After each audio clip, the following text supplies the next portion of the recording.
ನಮಸ್ತೆ ವೀಕ್ಷಕರೇ, PR ಅಕಾಡೆಮಿಗೆ ಸ್ವಾಗತ. ನೀವೇನಾದ್ರೂ ಸರ್ಕಾರಿ ಹುದ್ದೆಯನ್ನ ಹುಡುಕ್ತಾ ಇದ್ದೀರಾ ಅಂತ ಹೇಳಿದ್ರೆ ಕರೆಕ್ಟ್ ಆಗಿರೋ ವಿಡಿಯೋನ ಕ್ಲಿಕ್ ಮಾಡಿದ್ದೀರಾ. ಇದು ಯಾವ ಸರ್ಕಾರಿ ಹುದ್ದೆ, ಹೇಗೆ ಅರ್ಜಿಯನ್ನ ಹಾಕೋಬೇಕು, ವಯೋಮಿತಿ, ಡೀಟೇಲ್ಸ್, ಎಜುಕೇಶನ್ ಕ್ವಾಲಿಫಿಕೇಶನ್ ಇದೆಲ್ಲದರ ಬಗ್ಗೆ ಸಂಪೂರ್ಣ ಮಾಹಿತಿಯನ್ನ ನಿಮಗೆ ತಿಳಿಸ್ಕೊಡ್ತೀನಿ. ವಿಡಿಯೋನ ಕೊನೆ ತನಕ ನೋಡಿ.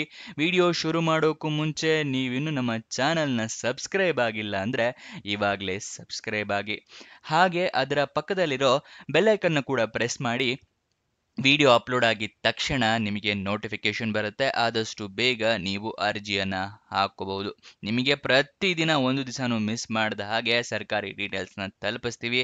ಅದಕ್ಕೋಸ್ಕರ ನೀವು ನಮ್ಮ ಚಾನಲ್ನ ಸಬ್ಸ್ಕ್ರೈಬ್ ಆಗೋದು ಮರಿಬೇಡಿ. ಇವಾಗ ವಿಡಿಯೋನ ಶುರು ಮಾಡೋಣ. ಯಾವ್ಯಾವ ಪ್ಲೇಸ್ಗಳಲ್ಲಿ ಖಾಲಿ ಇದೆ ಅಂತ ಹೇಳಿದ್ರೆ ಇಲ್ಲಿ ತಿಳಿಸ್ಕೊಡ್ತೀನಿ ನೋಡಿ. ದಾವಣಗೆರೆ, ಉಡುಪಿ, ಚಾಮರಾಜನಗರ ಮತ್ತೆ ಬೆಂಗಳೂರು ಹೈಕೋರ್ಟ್ನಲ್ಲೂ ಕೂಡ ಹುದ್ದೆ ಖಾಲಿ ಇದೆ. ಮೊದಲು ಉಡುಪಿ, ಚಾಮರಾಜನಗರ, ದಾವಣಗೆರೆಯ ಹುದ್ದೆಯ ಡೀಟೇಲ್ಸ್ ತಿಳಿಸ್ಕೊಟ್ಟ ನಂತರ ಅದಾದ ನಂತರ ನಿಮಗೆ ಬೆಂಗಳೂರು ಹೈಕೋರ್ಟಿಂದ ಸ್ಟಾರ್ಟ್ ಮಾಡ್ತೀನಿ. ಸೊ ವಿಡಿಯೋನ ಕೊನೆ ತನಕ ನೋಡಿ, ಎಲ್ಲ ಲೊಕೇಶನ್ನ ಡೀಟೇಲ್ಸ್ನ ತಿಳ್ಕೊಬಹುದು ನೀವು. ಮೊದಲನೇದಾಗಿ ಎಲ್ಲಿ ಖಾಲಿ ಇದೆ ಅಂತ ಹೇಳಿದ್ರೆ ಡಿಸ್ಟ್ರಿಕ್ಟ್ ಲೀಗಲ್ ಸರ್ವಿಸಸ್ ಅಥಾರಿಟಿನವರು ಸರ್ಕಾರಿ ಹುದ್ದೆಗೆ ಅರ್ಜಿಯನ್ನ ಕರೆದಿದ್ದಾರೆ. ಕಾನೂನು ಸೇವೆಗಳ ಪ್ರಾಧಿಕಾರದವರು ಹುದ್ದೆಗಳಿಗೆ ಅರ್ಜಿಯನ್ನು ಕರೆದಿದ್ದಾರೆ. ಪ್ಯಾರಾಲೀಗಲ್ ವಾರಂಟಿಯರ್ ಹುದ್ದೆ ಇದಾಗಿದೆ. ಎಷ್ಟು ಹುದ್ದೆ ಖಾಲಿ ಇದೆ ಅನ್ನೋದನ್ನ ಮೆನ್ಷನ್ ಮಾಡಿಲ್ಲ. ಉದ್ಯೋಗ ಸ್ಥಳ ಉಡುಪಿ, ಚಾಮರಾಜನಗರ್, ದಾವಣಗೆರೆ. ಸ್ಯಾಲರಿಯನ್ನ ಕೂಡ ಅವರು ಮೆನ್ಷನ್ ಮಾಡಿರೋದಿಲ್ಲ. ನೋಟಿಫಿಕೇಶನ್ನ ಓದ್ಕೊಳ್ಳಿ, ನಿಮಗೂ ಕೂಡ ಗೊತ್ತಾಗುತ್ತೆ. ನೋಟಿಫಿಕೇಶನ್ ಡೌನ್ಲೋಡ್ ಮಾಡ್ಕೊಳ್ಳೋದು ಇದೇ ವಿಡಿಯೋದಲ್ಲಿ ನಿಮಗೆ ತಿಳಿಸ್ಕೊಡ್ತೀನಿ. ಎಜುಕೇಶನ್ ಕ್ವಾಲಿಫಿಕೇಶನ್ ನೋಡಿದ್ರೆ ಜಸ್ಟ್ 10th ಪಾಸ್ ಆಗಿದ್ರೆ ನೀವು ಈ ಹುದ್ದೆಗೆ ಅರ್ಜಿಯನ್ನ ಹಾಕೋಬಹುದು. ಅದಕ್ಕೋಸ್ಕರ ಎಲ್ಲರೂ ಈ ಹುದ್ದೆಗೆ ಅರ್ಜಿಯನ್ನ ಹಾಕೊಳ್ಳಿ. ನೆಕ್ಸ್ಟ್, ವಯೋಮಿತಿಯ ಡೀಟೇಲ್ಸ್ನ ಅವರು ಮೆನ್ಷನ್ ಮಾಡಿರೋದಿಲ್ಲ ಈ ನೋಟಿಫಿಕೇಶನ್ ನಲ್ಲಿ. ನೆಕ್ಸ್ಟ್, ಅರ್ಜಿಯ ಶುಲ್ಕ ಅಂದ್ರೆ ಅಪ್ಲಿಕೇಶನ್ ಫೀಸ್ ಎಷ್ಟಿದೆ ಅಂತ ತಿಳ್ಕೊಳ್ಳೋದಾದ್ರೆ ಯಾವುದೇ ರೀತಿಯ ಅರ್ಜಿ ಶುಲ್ಕವನ್ನು ಅವರು ಇಟ್ಟಿರೋದಿಲ್ಲ. ಉಚಿತವಾಗಿ ನೀವು ಅರ್ಜಿಯನ್ನ ಹಾಕೋಬಹುದು. ಈ ಜಾಬ್ನ ನಿಮ್ದಾಗಿಸ್ಕೊಳ್ಬಹುದು. ಸೆಲೆಕ್ಷನ್ ಪ್ರೋಸೆಸ್ನ ವಿವರ ತಿಳ್ಕೊಳ್ಳೋದಾದ್ರೆ ಜಸ್ಟ್ ಇಂಟರ್ವ್ಯೂನ ಪಾಸ್ ಆದ್ರೆ ಸಾಕು, ನೀವು ಅರ್ಜಿಯನ್ನ ಹಾಕೋಬಹುದು. ನೆಕ್ಸ್ಟ್, ವಿಡಿಯೋದಲ್ಲಿ ಮುಂದಕ್ಕೆ ಹೋಗಿಂತ ಮುಂಚೆ ದಯವಿಟ್ಟು ಆ ಲೈಕ್ ಬಟನ್ನ ಪ್ರೆಸ್ ಮಾಡಿಲ್ಲ ಅಂದ್ರೆ ಇವಾಗಲೇ ಪ್ರೆಸ್ ಮಾಡಿ. ನೀವು ಪ್ರೆಸ್ ಮಾಡಿದ ತಕ್ಷಣ ನಮಗೂ ಕೂಡ ಲೈಕ್ ಮಾಡ್ತೀಯಾರ ಜನ ಅಂತ ಹೇಳಿ ಒಂದು ಪ್ರೋತ್ಸಾಹ ಸಿಗುತ್ತೆ ವಿಡಿಯೋ ಮಾಡೋದಕ್ಕೆ. ಅದಕ್ಕೋಸ್ಕರ ದಯವಿಟ್ಟು ಅದನ್ನ ಪ್ರೆಸ್ ಮಾಡೋದು ಮರಿಬೇಡಿ. ನೀವು ಆಫ್ಲೈನ್ ಮೂಲಕ ಅರ್ಜಿಯನ್ನ ಹಾಕೋಬೇಕು ಅಂದ್ರೆ ಅಪ್ಲಿಕೇಶನ್ ಫಾರಂ ಸಿಗುತ್ತೆ, ಅದನ್ನ ಫಿಲಪ್ ಮಾಡಿ ಒಂದು ಅಡ್ರೆಸ್ಗೆ ಕಳಿಸ್ಕೊಡ್ಬೇಕು. ನೀವು ಪೋಸ್ಟ್ ಮುಖಾಂತರ ಕಳಿಸ್ಕೊಡ್ಬೋದು, ರಿಜಿಸ್ಟರ್ ಪೋಸ್ಟ್, ಸ್ಪೀಡ್ ಪೋಸ್ಟ್ ಅಥವಾ ಕೊರಿಯರ್ ಮೂಲಕ ಕೂಡ ಕಳಿಸ್ಕೊಡ್ಬೋದು. ಅದಕ್ಕಿಂತ ಮುಂಚೆ ನೋಟಿಫಿಕೇಶನ್ ಓದ್ಕೊಳ್ಳೋದು ಮರಿಬೇಡಿ. ಸಂಪೂರ್ಣವಾಗಿ ನೋಟಿಫಿಕೇಶನ್ ಓದಿದ ನಂತರನೇ ಅರ್ಜಿಯನ್ನ ಹಾಕೊಳ್ಳಿ, ಇಲ್ಲ ಅಂದ್ರೆ ಅಪ್ಲಿಕೇಶನ್ ರಿಜೆಕ್ಟ್ ಆಗೋ ಚಾನ್ಸಸ್ ಜಾಸ್ತಿ ಇರುತ್ತೆ. ನೆಕ್ಸ್ಟ್, ಯಾವ್ಯಾವ ಡಾಕ್ಯುಮೆಂಟ್ ಬೇಕು ಅಂತ ಹೇಳ್ತಾ ಇದ್ದೀನಿ. ಮೊದಲನೇದಾಗಿ ID ಪ್ರೂಫ್ ಬೇಕಾಗುತ್ತೆ, ಆಧಾರ್ ಕಾರ್ಡ್, ವೋಟರ್ ID ಅಥವಾ ಪಾನ್ ಕಾರ್ಡ್. ಎರಡನೆಯದಾಗಿ ನಿಮ್ಮ SSLC ಮಾರ್ಕ್ಸ್ ಕಾರ್ಡ್ ಬೇಕಾಗುತ್ತೆ ಎಜುಕೇಶನ್ ಕ್ವಾಲಿಫಿಕೇಶನ್ಗೆ. ಮತ್ತೆ ಏಜ್ ಪ್ರೂಫ್ಗೂ ಕೂಡ ಅಷ್ಟೇ SSLC ಮಾರ್ಕ್ಸ್ ಕಾರ್ಡ್ ಇದ್ರೆ ಸಾಕಾಗುತ್ತೆ. ನಿಮ್ಮ ರೀಸೆಂಟ್ ಪಾಸ್ಪೋರ್ಟ್ ಸೈಜ್ ಫೋಟೋಗ್ರಾಫು ಮತ್ತೆ ನಿಮ್ಮ ರೆಸ್ಯೂಮೆ ಇಟ್ಕೊಂಡಿರಿ. ರೆಸ್ಯೂಮೆ ಅಪ್ಲಿಕೇಶನ್ ಅಲ್ಲಿ ಕೇಳೋದಿಲ್ಲ, ಕೇಳಿದ್ರೆ ಅಟ್ಯಾಚ್ ಮಾಡ್ಬೋದು, ಇಲ್ಲ ಅಂದ್ರೆ ಬೇರೆ ಹುದ್ದೆಗೆ ಬೇಕಾಗಿ ಆಗುತ್ತೆ. ನೆಕ್ಸ್ಟ್, ಯಾವ ಅಡ್ರೆಸ್ಗೆ ನೀವು ಅರ್ಜಿಯನ್ನು ತಲುಪಿಸಬೇಕು ಅಂತ ತಿಳಿಸ್ಕೊಡ್ತೀನಿ. ಅದಕ್ಕಿಂತ ಮುಂಚೆ ನಿಮಗೇನಾದರೂ ಗೊತ್ತಿರಲಿಲ್ಲ ಅಥವಾ ಹೊಸ ವೀಕ್ಷಕರಾಗಿದ್ರೆ ತಿಳಿಸ್ಕೊಡ್ತಾ ಇದ್ದೀನಿ. ಈ ವೆಬ್ಸೈಟ್ನ ಶುರು ಮಾಡಿದ್ವಿ. ಯಾವ ವೆಬ್ಸೈಟ್ ಅಂತ ಕೇಳ್ತಾ ಇದ್ದೀರಾ? ನಮ್ಮದೇ ವೆಬ್ಸೈಟ್ ಕಣ್ರಿ, prgovernmentjobs.com ಅಂತ ಹೇಳಿ. ಅಂದ್ರೆ prgovtjobs.com ಅಂತ ಹೇಳಿ ನಿಮಗೆ ಹೊಸ ವೆಬ್ಸೈಟ್ನ ಕ್ರಿಯೇಟ್ ಮಾಡಿದೀವಿ. ಇದರ ಲಿಂಕು ಡಿಸ್ಕ್ರಿಪ್ಷನ್ ಮತ್ತೆ ಕಮೆಂಟ್ ಬಾಕ್ಸ್ ನಲ್ಲಿ ಕೊಟ್ಟಿದ್ವಿ. ಏನಕ್ಕೆ ವೆಬ್ಸೈಟ್ ಕ್ರಿಯೇಟ್ ಮಾಡಿದೀವಿ ಅಂದ್ರೆ ಯೂಟ್ಯೂಬ್ ನಲ್ಲಿ 2 ರಿಂದ 3 ಜಾಬ್ ಡೀಟೇಲ್ಸ್ ತಿಳಿಸ್ಕೊಡ್ಬೋದು ಪ್ರತಿದಿನಕ್ಕೆ. ಆದ್ರೆ ವೆಬ್ಸೈಟ್ ಕ್ರಿಯೇಟ್ ಮಾಡಿದ್ರೆ ಪ್ರತಿದಿನಕ್ಕೆ ಹಲವಾರು ಜಾಬ್ ಡೀಟೇಲ್ಸ್ನ ತಿಳಿಸ್ಕೊಡ್ಬೋದು ಅಂತ ಹೇಳಿ ಕ್ರಿಯೇಟ್ ಮಾಡಿದ್ವಿ. ಇದನ್ನ ಸದುಪಯೋಗ ಪಡಿಸ್ಕೊಳ್ಳಿ. ಅದರ ಕಮೆಂಟ್ ಬಾಕ್ಸ್ ಅಥವಾ ಡಿಸ್ಕ್ರಿಪ್ಷನ್ ಇಂದ ಕ್ಲಿಕ್ ಮಾಡಿದ್ರೆ ಈ ರೀತಿ ಒಂದು ಪೇಜ್ ಓಪನ್ ಆಗುತ್ತೆ ನಮ್ಮ ವೆಬ್ಸೈಟ್ದು. ಇಲ್ಲಿ ಕರ್ನಾಟಕ ಗೌರ್ಮೆಂಟ್ ಜಾಬ್ಸು, ಇಲ್ಲಿ central government 10th pass, 12th pass, degree jobs, ಈ ಥರ ಹಲವಾರು ಕೆಟಗರಿಯ ಜಾಬ್ಸ್ ಇದೆ. ನಿಮ್ಮ ಎಜುಕೇಷನ್ ಕ್ವಾಲಿಫಿಕೇಷನ್ಗೆ ಯಾವ್ದು ಸೂಟ್ ಆಗುತ್ತೆ ನೋಡಿ ಅದನ್ನು ಕ್ಲಿಕ್ ಮಾಡ್ಕೊಳ್ಳಿ. ಸ್ಕ್ರೋಲ್ ಡೌನ್ ಮಾಡಿದ್ರೆ ಕನ್ನಡದಲ್ಲಿ ಕೂಡ ಬಟನ್ಸ್ಗಳನ್ನ ಕೊಟ್ಟಿದ್ದೀವಿ. ಕನ್ನಡ, ಇಂಗ್ಲೀಷ್ ಯಾವ್ದ್ರಲ್ಲಿ ಬೇಕಾದರೂ ಕ್ಲಿಕ್ ಮಾಡಬಹುದು. ಸ್ಕ್ರೋಲ್ ಡೌನ್ ಮಾಡಿದ್ರೆ ಇಲ್ಲಿ Karnataka government jobs, central government 10th pass ಜಾಬ್ಸ್ನ ಲಿಸ್ಟ್ಗಳನ್ನ ಕೊಟ್ಟಿದ್ದೀವಿ. ಇಲ್ಲಿ ಎಲ್ಲ ಲಿಸ್ಟ್ನ ನೋಡ್ಕೋಬೋದು. ಇಲ್ಲಿ ಸ್ಕ್ರೋಲ್ ಡೌನ್ ಮಾಡ್ಕೊಂಡು ನೋಡ್ಕೋಬಹುದು. ಮೊಬೈಲ್ನಲ್ಲಿ ಆಗಿದ್ರು ಅಷ್ಟೇ ಇದನ್ನ ಸ್ಕ್ರೋಲ್ ಡೌನ್ ಮಾಡಿದ್ರೆ ನಿಮಗೆ ಡೀಟೇಲ್ಸ್ ಸಿಗುತ್ತೆ. ಕೆಳಗಡೆ ಮೋರ್ ಜಾಬ್ಸ್ ಅಂತ ಇದೆಯಲ್ಲ, ಇದನ್ನು ಕ್ಲಿಕ್ ಮಾಡಿದ್ರೆ ಇನ್ನೂ ಹಲವಾರು ಜಾಬ್ಸ್ ಓಪನ್ ಆಗುತ್ತೆ. ಕರ್ನಾಟಕ ಗೌರ್ಮೆಂಟ್ ಇಂದು, ಸೆಂಟ್ರಲ್ ಗೌರ್ಮೆಂಟ್ ಮತ್ತು 10th ಪಾಸ್ ಜಾಬ್ಸ್ ಇಂದು ಹಲವಾರು ಜಾಬ್ಸ್ ಡೀಟೇಲ್ಸ್ ಓಪನ್ ಆಗುತ್ತೆ. ಅದನ್ನ ಪಡ್ಕೊಳ್ಳಿ ಯಾವ ಜಾಬ್ ಡೀಟೇಲ್ಸ್ ಬೇಕು ಅಂತ. ಆದರೆ ನೀವು ಕೇಳ್ಬೋದು, ಈ ವೆಬ್ಸೈಟ್ನಲ್ಲಿ ಜಾಬ್ ಡೀಟೇಲ್ಸ್ ಅಪ್ಲೋಡ್ ಆಗಿದ ತಕ್ಷಣ ನಿಮಗೆ ಹೇಗೆ ಗೊತ್ತಾಗತ್ತೆ ಅಂತ ಹೇಳಿದ್ರೆ, ನಾವು ನಿಮಗೆ ವಾಟ್ಸಪ್ ಮತ್ತು ಟೆಲಿಗ್ರಾಮ್ ಚಾನಲ್ನಿಂದ ಲಿಂಕ್ನ ಪ್ರೊವೈಡ್ ಮಾಡ್ತೀವಿ. ಸೊ ಅದನ್ನು ಫಾಲೋ ಮಾಡಿ. ಡಿಸ್ಕ್ರಿಪ್ಷನ್ನು ಮತ್ತು ಕಮೆಂಟ್ ಬಾಕ್ಸ್ನಲ್ಲಿ ಈ ಸೋಷಿಯಲ್ ಮೀಡಿಯಾ ಚಾನಲ್ಸ್ನ ಲಿಂಕ್ ಕೊಟ್ಟಿದ್ದೀನಿ ಡಿಸ್ಕ್ರಿಪ್ಷನ್ನಲ್ಲಿ. ಅಲ್ಲಿಂದ ಕ್ಲಿಕ್ ಮಾಡಿದ್ರೆ ನೀವು ಟೆಲಿಗ್ರಾಮ್ನ ಜಾಯ್ನ್ ಆಗ್ಬೋದು. ಅಲ್ಲಿಂದನೇ ಕ್ಲಿಕ್ ಮಾಡಿ ವಾಟ್ಸಪ್ ಚಾನಲ್ನ ಕೂಡ ಜಾಯ್ನ್ ಆಗ್ಬೋದು. ಪ್ರತಿದಿನ ಜಾಬ್ ಡೀಟೇಲ್ಸ್ ಅಪ್ಲೋಡ್ ಆಗಿದ ತಕ್ಷಣ ಈ ಜಾಬ್ ಡೀಟೇಲ್ಸ್ ಅಪ್ಲೋಡ್ ಆಗಿದೆ, ಇದರ ಲಿಂಕ್ ಅಂತ ಹೇಳಿ ನಿಮಗೆ ಪ್ರೊವೈಡ್ ಮಾಡ್ತೀವಿ. ಮತ್ತು ಕೊನೆ ದಿನಾಂಕ ಹತ್ತಿರ ಬರ್ತಿದ್ದಾಗೆ ಈ ಜಾಬ್ಸ್ ಕೊನೆಗೊಳ್ತಾ ಇದೆ ಅಂತ ಹೇಳಿ ಅದರ ಲಿಂಕ್ ಕೊಡ್ತೀವಿ. ನೀವು ಆದಷ್ಟು ಬೇಗ ಅರ್ಜಿಯನ್ನು ಹಾಕೊಳ್ಳೋಕ್ಕೆ ಹೆಲ್ಪ್ ಆಗುತ್ತೆ. ವಾಟ್ಸಪ್ ಮತ್ತು ಟೆಲಿಗ್ರಾಮ್ನ ಜಾಯ್ನ್ ಆಗೋದು ಮರಿಬೇಡಿ. ಇವಾಗ ಯಾವ್ಯಾವ ಪ್ಲೇಸ್ಗಳಿಗೆ ನೀವು ಅರ್ಜಿಯನ್ನು ತಲುಪಿಸ್ಬೇಕು ಅನ್ನೋದನ್ನ ನಾನು ತಿಳಿಸ್ಕೊಡ್ತಾ ಇದ್ದೀನಿ. ಮೊದಲನೇದಾಗಿ ಉಡುಪಿ ಹುದ್ದೆಗೆ ಯಾವ ಅಡ್ರೆಸ್ಗೆ ಅಂತ ಹೇಳ್ತಾ ಇದ್ದೀನಿ. Member secretary, district legal service authority, Udupi, Karnataka.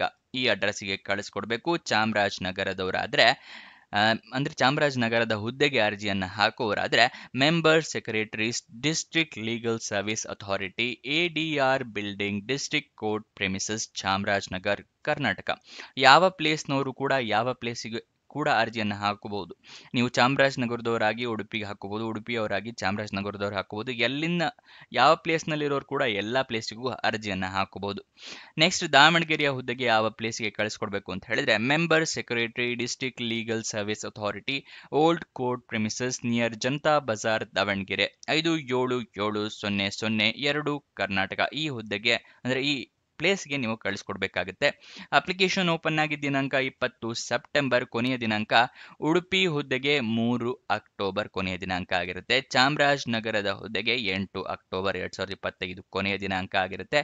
ದಾವಣಗೆರೆಗೂ ಕೂಡ 8 ಅಕ್ಟೋಬರ್ ಕೊನೆಯ ದಿನಾಂಕ ಆಗಿರುತ್ತೆ. ಇಲ್ಲಿ ಮೆನ್ಷನ್ ಮಾಡಿರೋದು ಮಿಸ್ ಆಗಿರುತ್ತೆ. ವಿಡಿಯೋ ಅಪ್ಲೋಡ್ ಆಗೋತ್ತಿಗೆ ಇಲ್ಲಿ ಅಪ್ಲೋಡ್ ಅಂದರೆ ಡೀಟೇಲ್ಸ್ನ ಅಪ್ಡೇಟ್ ಮಾಡಿರ್ತೀವಿ. ದಾವಣಗೆರೆದು ಕೂಡ ಕನ್ಫ್ಯೂಷನ್ ಆಗಬೇಡಿ, ಗೊತ್ತಾಯ್ತಲ್ವಾ. ನೆಕ್ಸ್ಟು ಉಡುಪಿಯ ಅಪ್ಲಿಕೇಶನ್ ನೋಟಿಫಿಕೇಷನ್ಗೆ ಬೇರೆ ಲಿಂಕ್ ಇದೆ, ಚಾಮರಾಜನಗರಕ್ಕೆ ಬೇರೆ ಇದೆ, ದಾವಣಗೆರೆದು ಬೇರೆ ಇದೆ. ಎಲ್ಲದನ್ನು ಬೇರೆ ಬೇರೆ ಕೊಟ್ಟಿದ್ದೀವಿ ಸಂಪೂರ್ಣವಾಗಿ. ಅಲ್ಲಿಂದ ಕ್ಲಿಕ್ ಮಾಡ್ಕೊಳ್ಳಿ. ನೋಟಿಫಿಕೇಶನ್ ಡೌನ್ಲೋಡ್ ಮಾಡೋದು ತಿಳಿಸ್ಕೊಡ್ತಾ ಇದ್ದೀನಿ. ಡಿಸ್ಕ್ರಿಪ್ಷನ್ ಮತ್ತು ಕಮೆಂಟ್ ಬಾಕ್ಸ್ನಲ್ಲಿ 2ನೇ ಲಿಂಕನ್ನು ಕ್ಲಿಕ್ ಮಾಡಿ. ಅದು ಅವಾಗ ಅಂದರೆ ಬೇರೆ ಬೇರೆ ಲಿಂಕ್ಸ್ ಇರುತ್ತೆ. ಸಾರಿ, 2ನೇ ಲಿಂಕ್ ಇರಲ್ಲ. ಉಡುಪಿಗೆ ಬೇರೆ ಇರುತ್ತೆ, ಚಾಮರಾಜನಗರ, ದಾವಣಗೆರೆ 3 ಲಿಂಕ್ನ ಇಲ್ಲ, ಒಂದೇ ಲಿಂಕ್ ಇರುತ್ತೆ. ಸಾರಿ, 2ನೇ ಲಿಂಕನ್ನು ಕ್ಲಿಕ್ ಮಾಡಿದ್ರೆ ಸಾಕು, ಎಲ್ಲದು ಒಂದರಲ್ಲೇ ಹಾಕಿರ್ತೀವಿ. ಅಲ್ಲಿಂದ ಕ್ಲಿಕ್ ಮಾಡಿ ಫುಲ್ಲು ಕೆಳಗಡೆ ಬಂದು official notification and application form ಅಂತಿದೆಯಲ್ಲ, ಅದನ್ನು ಕ್ಲಿಕ್ ಮಾಡಿ. ನಿಮಗೆ ಇದು ಉಡುಪಿಯ ನೋಟಿಫಿಕೇಶನ್ ಓಪನ್ ಆಗುತ್ತೆ. ಅದರ ಕೆಳಗಡೆನೇ ಅಪ್ಲಿಕೇಶನ್ ಫಾರಮ್ ಇರುತ್ತೆ. ಅದರ ಕೆಳಗಡೆ ನೆಕ್ಸ್ಟು ಚಾಮರಾಜನಗರ ತಿಳಿಸ್ಕೊಡ್ತಾ ಇದ್ದೀನಿ. ಅದರಲ್ಲಿ ಅಫಿಷಿಯಲ್ ನೋಟಿಫಿಕೇಶನ್, ಅಪ್ಲಿಕೇಶನ್ ಫಾರಮ್ 2 ಬೇರೆ ಬೇರೆ ಇದೆ. ಇದು ಚಾಮರಾಜನಗರದ ಡೀಟೇಲ್ಸ್ ಆಗಿರುತ್ತೆ. ಇಲ್ಲಿ ನಿಮಗೆ ನೋಟಿಫಿಕೇಶನ್ ಓದ್ಕೋಬಹುದು. ಅದಾದ ನಂತರ ನೀವು ಅಪ್ಲಿಕೇಶನ್ ಡೌನ್ಲೋಡ್ ಮಾಡ್ಕೋಬಹುದು. ಸೇಮ್ ಡೀಟೇಲ್ಸ್ ಕೂಡ ಅದೇ ಥರ ಇರುತ್ತೆ. ದಾವಣಗೆರೆಗೂ ಕೂಡ ನೋಟಿಫಿಕೇಶನ್ ಡೌನ್ಲೋಡ್ ಮಾಡ್ಕೋಬಹುದು. ಇಲ್ಲಿ ನೋಡಿ ದಾವಣಗೆರೆ ಅಂತ ಇದೆ. ಅದರ ಕೆಳಗಡೆನೆ ನಿಮಗೆ ಅಪ್ಲಿಕೇಶನ್ ಫಾರಮ್ ಸಿಗುತ್ತೆ. ನೆಕ್ಸ್ಟ್ ಇವಾಗ ಹೈಕೋರ್ಟ್ ಬೆಂಗಳೂರಿನವ್ರದ್ದು ಹುದ್ದೆಗಳಿಗೆ ಅರ್ಜಿಯನ್ನು ಇರ್ತಾರೆ, ಅದರ ಬಗ್ಗೆ ಡೀಟೇಲ್ಸ್ನ ತಿಳ್ಕೊಳ್ಳೋಣ. NCLT ಅಂತ ಹೇಳಿದ್ರೆ ನ್ಯಾಷನಲ್ ಕಂಪನಿ ಲಾ ಟ್ರಿಬ್ಯುನಲ್, ಅಂದರೆ ಹೈಕೋರ್ಟ್ ಅದರ ಡಿಪಾರ್ಟ್ಮೆಂಟ್ನಲ್ಲೇ ಬರುತ್ತೆ. ಇದು ಕೂಡ 96 ಹುದ್ದೆ ಖಾಲಿ ಇದೆ. ಉದ್ಯೋಗ ಸ್ಥಳ ಅಖಿಲ ಭಾರತದಲ್ಲಿ ಖಾಲಿ ಇರುತ್ತೆ. 19,900 ರೂಪಾಯಿಂದ ಹಿಡಿದು 2,09,200 ರೂಪಾಯಿಗಳ ತನಕ ತಿಂಗಳಿಗೆ ಸ್ಯಾಲ್ರಿ ಇರುವಂತಹ ಜಾಬ್ಗಳು ಇದಾಗಿದೆ. ಯಾವ್ಯಾವ ಜಾಬ್ ಅಂತ ಹೇಳಿ ತಿಳಿಸ್ಕೊಡ್ತಾ ಇದ್ದೀನಿ. ಮೊದಲನೇದಾಗಿ ಡೆಪ್ಯೂಟಿ ರಿಜಿಸ್ಟ್ರಾರ್ ಹುದ್ದೆ 1 ಖಾಲಿ ಇದೆ. ಕೋರ್ಟ್ ಆಫೀಸರ್ ಹುದ್ದೆ 15 ಖಾಲಿ ಇದೆ. ಪ್ರೈವೇಟ್ ಸೆಕ್ರೆಟರಿ ಹುದ್ದೆ 25, ಸೀನಿಯರ್ ಲೀಗಲ್ ಅಸಿಸ್ಟೆಂಟ್ ಹುದ್ದೆ 23, ಅಸಿಸ್ಟೆಂಟ್ ಹುದ್ದೆ 14, ಸ್ಟೆನೋಗ್ರಾಫರ್ ಗ್ರೇಡ್ 1 ಅಥವಾ ಪರ್ಸನಲ್ ಅಸಿಸ್ಟೆಂಟ್ ಅನ್ನೋ ಹುದ್ದೆ 6 ಖಾಲಿ ಇದೆ. ಕ್ಯಾಶಿಯರ್ ಹುದ್ದೆ 1 ಖಾಲಿ ಇದೆ. ರೆಕಾರ್ಡ್ ಅಸಿಸ್ಟೆಂಟ್ ಹುದ್ದೆ 9 ಖಾಲಿ ಇದೆ. ಸ್ಟಾಫ್ ಕಾರ್ ಡ್ರೈವರ್ ಹುದ್ದೆ 2 ಖಾಲಿ ಇದೆ. ಟೋಟಲ್ 96 ಹುದ್ದೆಗಳು ಖಾಲಿ ಇರುತ್ತೆ. ಗೊತ್ತಾಯ್ತಲ್ವಾ ಯಾವ್ಯಾವ ಹುದ್ದೆ ಎಷ್ಟೆಷ್ಟು ಖಾಲಿ ಇದೆ ಅಂತ ಹೇಳಿ. ಇವಾಗ ವಯೋಮಿತಿಯ ಡೀಟೇಲ್ಸ್ನ ತಿಳ್ಕೊಳ್ಳೋದಾದ್ರೆ ಮ್ಯಾಕ್ಸಿಮಮ್ 56 ವರ್ಷದವರು ಕೂಡ ಅರ್ಜಿಯನ್ನ ಹಾಕಬಹುದು. ಗೊತ್ತಾಯ್ತಲ್ವಾ? 56 ವರ್ಷ ಮತ್ತೆ ಅದಕ್ಕಿಂತ ಕಮ್ಮಿ ವರ್ಷದವರು ಇದಕ್ಕೆ ಅರ್ಜಿಯನ್ನ ಹಾಕೋಬಹುದು. ವಯೋಮಿತಿಯ ಸಡಿಲಿಕೆಯನ್ನ ಕೊಟ್ಟಿರೋದಿಲ್ಲ. ಇದಕ್ಕೆ ಸ್ಯಾಲರಿಯ ಡೀಟೇಲ್ಸ್ನ ತಿಳ್ಕೊಳ್ಳೋದಾದ್ರೆ ಡೆಪ್ಯೂಟಿ ರಿಜಿಸ್ಟ್ರಾರ್ ಹುದ್ದೆಗೆ 78,000 ರೂಪಾಯಿಂದ ಹಿಡಿದು 2,09,200 ರೂಪಾಯಿ ತನಕ ಸ್ಯಾಲರಿ ಇರುತ್ತೆ. ಕೋರ್ಟ್ ಆಫೀಸರ್ ಮತ್ತೆ ಪ್ರೈವೇಟ್ ಸೆಕ್ರೆಟರಿ ಹುದ್ದೆಗೆ 47,600 ರೂಪಾಯಿಂದ ಹಿಡಿದು 1,51,100 ರೂಪಾಯಿ ತನಕ ಸ್ಯಾಲರಿ ಇರುತ್ತೆ. ಸೀನಿಯರ್ ಲೀಗಲ್ ಅಸಿಸ್ಟೆಂಟ್ ಹುದ್ದೆಗೆ 44,900 ರೂಪಾಯಿಂದ ಹಿಡಿದು 1,42,400 ರೂಪಾಯಿ ತನಕ ಸ್ಯಾಲರಿ ಇರುತ್ತೆ. ಅಸಿಸ್ಟೆಂಟ್ ಬೇರೆ ಹುದ್ದೆ, ಸ್ಟೆನೋಗ್ರಾಫರ್ ಬೇರೆ ಹುದ್ದೆ ಮತ್ತೆ ಪರ್ಸನಲ್ ಅಸಿಸ್ಟೆಂಟ್ 3 ಬೇರೆ ಬೇರೆ ಹುದ್ದೆ ಆಗಿರುತ್ತೆ. ಅದಕ್ಕೆ ಎಲ್ಲದಕ್ಕೂ ಸೇಮ್ ಸ್ಯಾಲರಿ ಇರುತ್ತೆ. 35,400 ರೂಪಾಯಿಂದ ಹಿಡಿದು 1,12,400 ರೂಪಾಯಿ ತನಕ. ಕ್ಯಾಶಿಯರ್ ರೆಕಾರ್ಡ್ ಅಸಿಸ್ಟೆಂಟ್ ಹುದ್ದೆಗೆ 25,500 ರೂಪಾಯಿಂದ ಹಿಡಿದು 81,100 ರೂಪಾಯಿ. ಸ್ಟಾಫ್ ಕಾರ್ ಡ್ರೈವರ್ ಹುದ್ದೆಗೆ 19,900 ರೂಪಾಯಿಂದ ಹಿಡಿದು 63,200 ರೂಪಾಯಿ. ಅಪ್ಲಿಕೇಶನ್ ಫೀಸ್ ಏನು ಇರೋದಿಲ್ಲ, ಉಚಿತವಾಗಿ ಅರ್ಜಿಯನ್ನ ಹಾಕೋಬಹುದು. ಸೆಲೆಕ್ಷನ್ ಪ್ರೋಸೆಸ್ ರಿಟರ್ನ್ ಟೆಸ್ಟ್ ಮತ್ತೆ ಇಂಟರ್ವ್ಯೂ ಇರುತ್ತೆ. ಇದಕ್ಕೂ ಅಷ್ಟೇ ನೋಟಿಫಿಕೇಶನ್ ಓದ್ಕೊಳ್ಳಿ, ಅದಾದ ನಂತರ ಅರ್ಜಿಯನ್ನ ಹಾಕೊಳ್ಳಿ. ಇದಕ್ಕೂ ಕೂಡ ಆಫ್ಲೈನ್ ಮೂಲಕ ಅರ್ಜಿ ಹಾಕೋಬೇಕು. ಅಪ್ಲಿಕೇಶನ್ ಫಾರಂ ಸಿಗುತ್ತೆ. ಸೇಮ್ ಡಾಕ್ಯುಮೆಂಟ್ಸ್ ನಾನೇನು ಮುಂಚೆ ಹೇಳಿದ್ನಲ್ಲ ಅದೇ ಡಾಕ್ಯುಮೆಂಟ್ಸ್ ಇದಕ್ಕೂ ಕೂಡ ಬೇಕಾಗುತ್ತೆ. ಯಾವ ಅಡ್ರೆಸ್ಗೆ ಕಳಿಸ್ಕೊಡ್ಬೇಕು ಅಂತ ಹೇಳಿದ್ರೆ secretary NCLT national company law tribunal 6th floor, block number 3, CGO complex, Lodhi road, New Delhi 110003. ಈ ಅಡ್ರೆಸ್ಗೆ ನೀವು ಅರ್ಜಿಯನ್ನ ತಲುಪೋ ತರ ವ್ಯವಸ್ಥೆ ಮಾಡಬೇಕಾಗುತ್ತೆ. 4 ಅಕ್ಟೋಬರ್ 2025 ಒಳಗಡೆ ಅರ್ಜಿ ತಲುಪೋ ತರ ವ್ಯವಸ್ಥೆ ಮಾಡ್ಕೊಳ್ಳಿ. ಅರ್ಜಿ ಓಪನ್ ಆಗಿದ್ದ ದಿನಾಂಕ 4 ಆಗಸ್ಟಿಗೆ ಓಪನ್ ಆಗಿದೆ. ಕೊನೆಯ ದಿನಾಂಕ 4 ಅಕ್ಟೋಬರ್ ತನಕ ಇರುತ್ತೆ. ಆದಷ್ಟು ಬೇಗ ಅರ್ಜಿಯನ್ನ ಹಾಕೊಳ್ಳಿ. Next official notification application download ಮಾಡೋದು ತಿಳಿಸ್ಕೊಡ್ತಾ ಇದ್ದೀನಿ. ಡಿಸ್ಕ್ರಿಪ್ಷನ್ ಮತ್ತೆ ಕಮೆಂಟ್ ಬಾಕ್ಸ್ನಲ್ಲಿ 3ನೇ ಲಿಂಕ್ ಅನ್ನ ಕ್ಲಿಕ್ ಮಾಡಿ ಇದು ಓಪನ್ ಆಗುತ್ತೆ.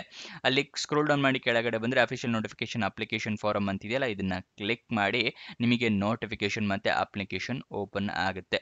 ಇಲ್ಲಿ ಫಸ್ಟ್ ನೋಟಿಫಿಕೇಶನ್ ಇದೆ, ಇಲ್ಲಿ ನೋಡಿ ಬೆಂಗಳೂರಿನಲ್ಲೂ ಕೂಡ ಹುದ್ದೆಗಳು ಖಾಲಿ ಇದೆ. ಗೊತ್ತಾಯ್ತಲ್ವಾ? ಸೊ ಸಂಪೂರ್ಣ ಡೀಟೇಲ್ಸ್ನ ತಿಳ್ಕೊಳ್ಳಿ. ಇಲ್ಲಿ ಕೊಟ್ಟಿದ್ದಾರೆ ಏನೇನು ಡಾಕ್ಯುಮೆಂಟ್ಸ್ ನಿಮಗೆ ಬೇಕು ಅಂತ ಹೇಳಿ ಕೊಟ್ಟಿರ್ತಾರೆ, ಅದನ್ನೆಲ್ಲ ಸಂಪೂರ್ಣವಾಗಿ ಓದ್ಕೊಳ್ಳಿ. ಇಲ್ಲೆಲ್ಲ ಇದೆ ನೋಡಿ. ಓಕೆನಾ? ನೆಕ್ಸ್ಟ್ ಅದಾದ ನಂತರ ಫುಲ್ಲು ಸ್ಕ್ರೋಲ್ ಡೌನ್ ಮಾಡಿ ಕೆಳಗಡೆ ಬಂದರೆ ನಿಮಗೆ ಅಪ್ಲಿಕೇಶನ್ ಫಾರಮ್ ಸಿಗುತ್ತೆ. ಇಲ್ಲಿದೆ ನೋಡಿ.